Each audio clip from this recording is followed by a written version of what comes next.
In the last class, we have started with the topic logical connectives, and in logical connectives, we have studied the first type of logical connective, that is conjunction. Conjunction, that means and. Now, the second type of logical connective, that is or. The logical connective or. It is called disjunction.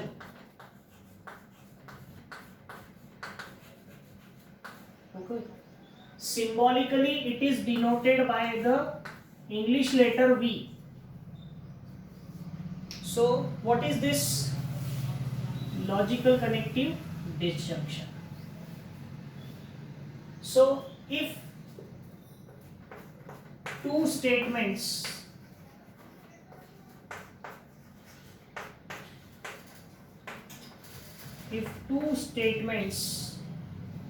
are connected by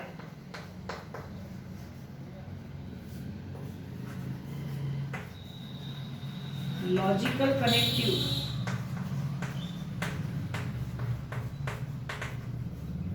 or, then the compound statement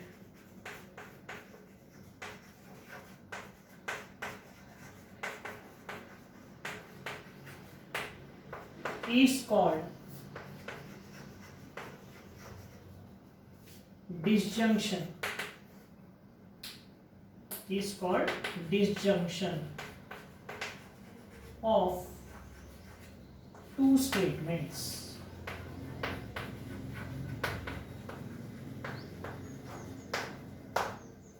अगर दो statements को हम और से connect करते हैं तो जो रिजल्टेंट बनता है उस कंपाउंड स्टेटमेंट को हम कहते हैं कि वो उन दो स्टेटमेंट सिंपल स्टेटमेंट्स का क्या है? डिसजंक्शन. एग्जांपल लेते हैं. सपोज करते हैं कि कोई दो स्टेटमेंट लेते हैं P एंड Q. अभी जो हमने लिया था इसके पहले वाले वीडियो में लिया था, क्या लिया था? 3 इज अ प्राइम नंबर. ऐसा एक स्टेटमेंट लिया था. आप दूसरा भी ले सकते हैं, कोई इशू नहीं है. स्टेटमेंट लेना है बस. Assertive sentence which is either true और फॉल्स, ये होना जरूरी है. 3 is a prime number, 8 is an even number.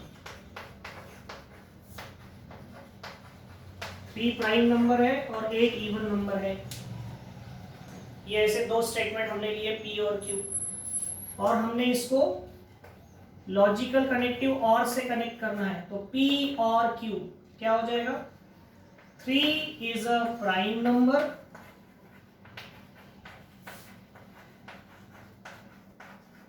3 is a prime number और 8 is an even number.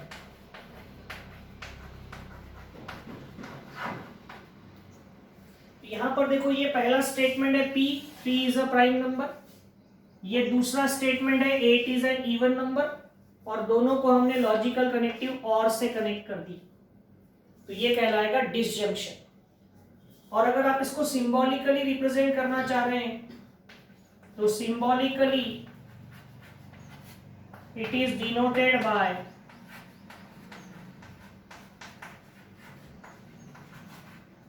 P और Q. कैसे डिनोट करते हैं? P V Q. पढ़ते हैं उसको P और Q. तो ये दूसरा टाइप का लॉजिकल कनेक्टिव्स है, दैट इज डिसजंक्शन. ठीक है. अब इसका ट्रूथ टेबल हमें सभी लॉजिकल कनेक्टिव्स के पढ़ने हैं. So truth table for or, that is disjunction. Okay. So truth table बनाने का तरीका वही रहेगा जो हमने एंड ऑपरेशन में पढ़ा था. दो स्टेटमेंट है P Q और ये उनका डिसजंक्शन P और Q. ठीक है. तो दोनों स्टेटमेंट में क्या क्या पॉसिबिलिटी है? दोनों ट्रू, पहला ट्रू, दूसरा फॉल्स. पहला फॉल्स दूसरा ट्रू, या फिर दोनों ही फॉल्स। ये 4 पॉसिबिलिटी होती है दो स्टेटमेंट्स। अब और तो देखो, पहला स्टेटमेंट अगर आपका ट्रू है और आपने और लगाकर दूसरा स्टेटमेंट बोला, वो भी ट्रू बोला, तो रिजल्टेंट जो आएगा वो ट्रू होता है ना। और ऑपरेशन में पहला स्टेटमेंट अगर ट्रू है और दूसरा स्टेटमेंट ट्रू है और बीच में और लगा है, तो your answer will be true. और ऑपरेशन की एक क्वालिटी है कि अगर एक स्टेटमेंट ट्रू है और एक स्टेटमेंट आपका फॉल्स है, तो भी रिजल्टेंट जो है वो ट्रू होता है। आपने ये किया है लोअर क्लास में, आपने देखो क्वाड्रेटिक इक्वेशन पढ़ा हुआ है। तो क्वाड्रेटिक इक्वेशन में क्या होता था, सपोज करते थे कि x is the age of Ramesh और x is age of Suresh, और हम प्रॉब्लम सॉल्व करते जाते थे और आखिरी में x की दो वैल्यू आती थी, एक आता था -10 और एक आता था +20। तो हम क्या बोलते थे, since x is the age of Suresh x can not be negative, तो हम -10 को छोड़ देते थे और 20 को ले लेते थे। जबकि हमारे दो आंसर आए थे, बीच में क्या लिखते थे, और तो एक सही रहता था और एक गलत रहता था, गलत को हम ड्रॉप करके सही वाले को ले लेते थे, तो हमारा आंसर हमको करेक्ट मिलता था।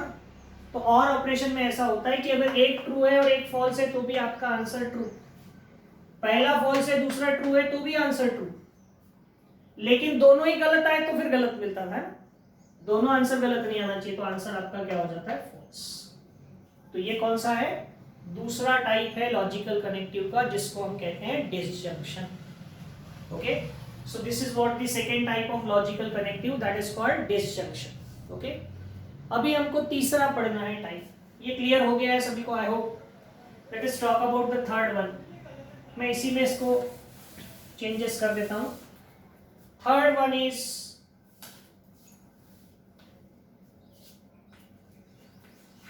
उसको नाम है, उसको ऐसा रिप्रेजेंट करते हैं, इफ,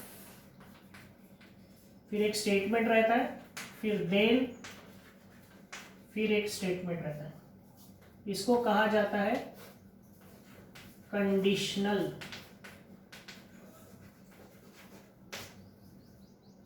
या फिर इसका ही दूसरा नाम भी है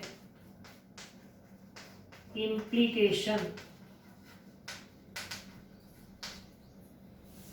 इसको ऐसे रिप्रेजेंट करते हैं symbolically, P implies Q, P implies Q। तो ये क्या होता है, देखो, कंडीशनल या implication. If two statements are connected by the logical connective, कौन सा लॉजिकल कनेक्टिव हम यूज कर रहे हैं, if then, if then, if लिखते हैं फिर डैश डैश फिर then the compound statement is called as conditional. तो उसे हम क्या कहेंगे, conditional, conditional of two statement. जैसे ये एग्जांपल लेते हैं, P 3 is a prime number, Q 8 is an even number, और इन दोनों को अगर आपको इम्प्लीकेशन से कनेक्ट करना है तो कैसे कनेक्ट होगा, जरा देखो।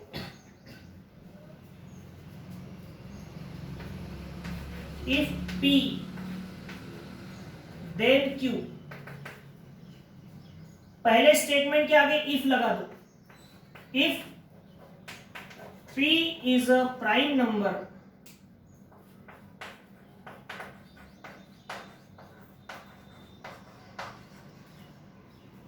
then 8 is an even number। यानी हमारे पास एक स्टेटमेंट क्या था, 3 इज अ प्राइम नंबर, दूसरा स्टेटमेंट क्या था, 8 इज एन इवन नंबर। हमने ये दोनों स्टेटमेंट को कैसे कनेक्ट कर दिया, पहले के आगे इफ लगा दिया, दूसरे के सामने देन लगा दिया, तो ये बन गया इफ देन। ये कंडीशन वाले स्टेटमेंट है, एक में आपको कंडीशन दी रहती है और दूसरे में उस पर डिपेंडेंट स्टेटमेंट दिया रहता है।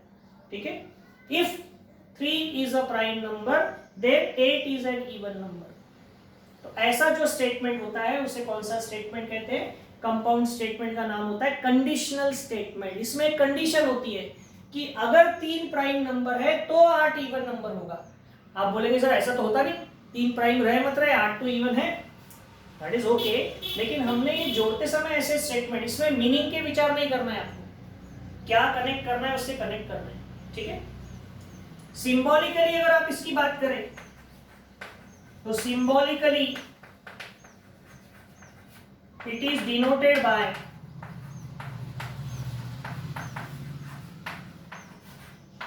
P implies Q। इसको हम डिनोट करेंगे सिंबॉलिकली कैसे? P implies Q। अब अगर हम इसके ट्रूथ टेबल की बात करें तो बाकी तो सब वही रहता है, ये बेसिक स्टेटमेंट तो वही रहते हैं, true true true, false false, true false false. अब उसका इम्प्लीकेशन क्या होगा? तो देखो इफ देन वाले स्टेटमेंट में अगर आपकी कंडीशन सही है तो उस पर डिपेंड जो स्टेटमेंट है वो भी अगर सही है तो आपका पूरा स्टेटमेंट क्या हो जाता है? ट्रू। इफ बी के बाद का भी स्टेटमेंट ट्रू है, देन के बाद का भी स्टेटमेंट ट्रू है, तो आपका पूरा स्टेटमेंट क्या हो जाता है? ट्रू। लेकिन अगर इफ के बाद की कंडीशन आपकी ट्रू है और देन आपने गड़बड़ की, यानी सेकेंड स्टेटमेंट अगर आपका फॉल्स है तो पूरा स्टेटमेंट क्या हो जाता है? फॉल्स। होता है ना कई बार, हम बोलते हैं ना कई बार कि if you will complete your work, parents बोलते हैं ना, if you will pass in the examination then we will give you a mobile phone. तो आपने अगर मान लो इफ के बाद की कंडीशन सेटिस्फाई कर दी, आप एग्जाम में पास हो गए, और देन पेरेंट ने मोबाइल नहीं लेकर दिया, तो क्या हो जाता है? पूरा हंगामा, है ना, पूरी बात गलत हो जाती है। तो इफ वाला स्टेटमेंट अगर ट्रू है तो देन वाला स्टेटमेंट अगर फॉल्स है तो आपका पूरा स्टेटमेंट क्या हो जाता है? फॉल्स। लेकिन अगर इफ के बाद वाला स्टेटमेंट फॉल्स है और देन के बाद वाला स्टेटमेंट ट्रू है तो ट्रू। यानी अभी मैंने जो एग्जांपल बताया उसको रिवर्स कर लो, है ना। अगर आपके पेरेंट ने बोला था आप पास होंगे तो मोबाइल दिलाएंगे, या अच्छा स्कोर करोगे तो मोबाइल दिलाएंगे, और आपने कम स्कोर कर लिया यानी ट्रू की जगह फॉल्स ला दिया आपने, फिर भी पेरेंट ने मोबाइल दिला दिया, तो सब कुछ बढ़िया ही है। तो अगर पहला स्टेटमेंट फॉल्स है और दूसरा स्टेटमेंट अगर ट्रू है तो इफ देन में स्टेटमेंट पूरा ट्रू हो जाता है। और अगर मान लो पहला स्टेटमेंट भी फॉल्स है, दूसरा स्टेटमेंट भी फॉल्स है, तो आपका टोटल स्टेटमेंट क्या हो जाता है? ट्रू। तो इफ देन में ध्यान में रखना है फॉल्स सिर्फ कब होता है? जब पहला स्टेटमेंट ट्रू हो और दूसरा फॉल्स हो, तभी फॉल्स होता है, बाकी सब कंडीशन में ट्रू होता है। एंड में जब दोनों फॉल्स है, जब दोनों ट्रू है एंड ऑपरेशन में, तभी ट्रू होता है, बाकी सब में फॉल्स होता है। और में जब दोनों फॉल्स हो तब फॉल्स होता है, बाकी सब में ट्रू होता है। तो ये टेबल आपको ट्रूथ टेबल आने चाहिए, ये आएंगे तो आगे के प्रॉब्लम सॉल्व होंगे। ओके, तो ये है कंडीशनल स्टेटमेंट, जिसका मतलब क्या होता है? If P then Q। Okay, if P then Q, इसको हम कहते हैं कंडीशनल स्टेटमेंट। अब इसी को अलग अलग तरह से अदर फॉर्म में भी हम रिप्रेजेंट कर सकते हैं। यानी अदर फॉर्म में रिप्रेजेंट कर सकते हैं मतलब क्या? जैसे देखो if P then Q, if P then Q, इसको अलग अलग तरह से और लिख सकते हैं। कैसे? देखो, इसको एक तरीका ये भी है लिखने का, P is sufficient for, P is sufficient for Q। P क्या है? सफिशिएंट है, किसके लिए? Q के लिए। इफ P then Q को ऐसा लिखा जा सकता है, इसको ऐसा भी लिखा जा सकता है। देखो, Q is necessary for P, Q is necessary for P। इसको ऐसा भी लिखा जा सकता है, P implies Q।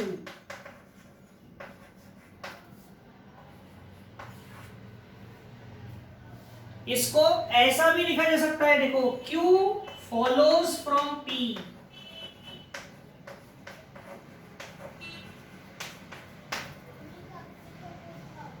इसको ऐसा भी लिखा जा सकता है, P only if Q, P only if Q।